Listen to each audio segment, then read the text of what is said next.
In these crazy days that we're living in at the moment, where we're all a bit isolated, I wanted to do two things. I wanted to follow up on the sermon that we did on Sunday morning online, and I wanted to offer you something that acts as a sort of prelude, a preparation this week for Easter, which is obviously coming next week. And I hope you'll find them helpful. Do you know, as I was preparing that sermon on overcoming worry, 4 passages of scripture, 4 illustrations in the lives of individuals came to mind that I think are extraordinary in terms of their ability with God's help to overcome worry. And so I thought I'd share them on 4 different occasions this week, and I hope you find them helpful. The first one that we're going to look at is from Luke chapter 8, beginning to read at verse 22.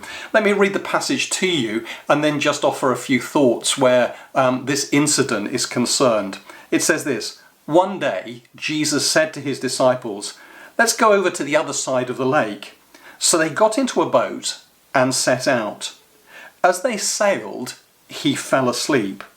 A squall came down on the lake so that the boat was being swamped and they were in great danger. The disciples went and woke him, saying, 'Master, Master, we're going to drown.'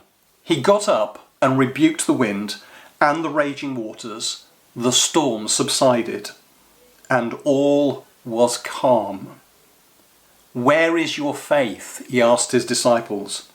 In fear and amazement they asked one another, 'Who is this? He commands even the winds and the water, and they obey him.'"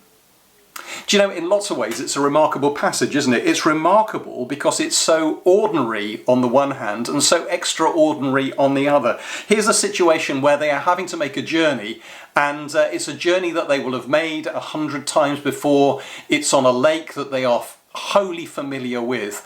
And in the moment of relaxation, in the moment of serenity out on the water, Jesus, who is obviously weary in his humanity, falls asleep.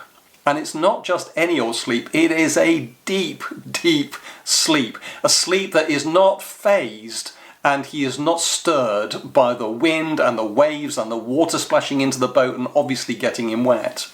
And yet, these seasoned fishermen find themselves in a situation that they've not faced before. And they find they're worried. They're worried about their own lives. They're worried about their predicament. They're worried about their situation. And so they turn to the one who is always the best to turn to in situations like that. And they ask him, "Don't you care?"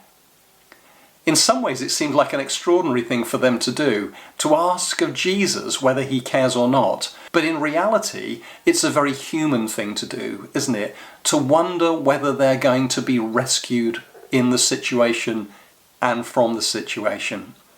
And I find that really helpful, I guess, where worry is concerned, because the reality is that we are living in uncertain days. We are living in a time that we have never experienced in living memory in this country before. And it fosters all sorts of uncertainties and insecurities as we journey forward. It leaves us in a situation where we wonder what the future may bring and what the future may hold for us and for those that we love. And we can find ourselves asking the question, "Jesus, don't you care? We are going to drown."